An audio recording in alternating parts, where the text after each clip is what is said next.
জানা বোঝার পরেও হারাম ইনকাম করবেন, এটা হারাম যত আপনি ভালো কাজ করেন না কেন। কথা বুঝতে পারছেন?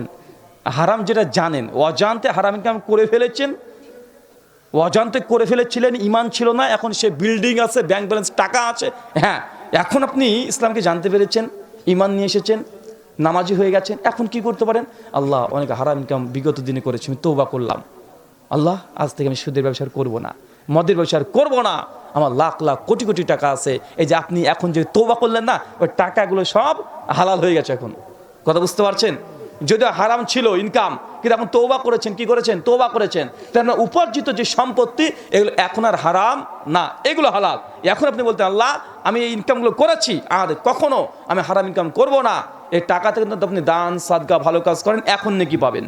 কিন্তু আপনি ইচ্ছাকৃতভাবে পলিটিক্স করে আপনি হারাম ইনকাম করবেন আর হালাল কাজ ভালো কাজ করবেন না, তোমাকে গরিবের রাজ্যে রবিনহুড হতে হবে না।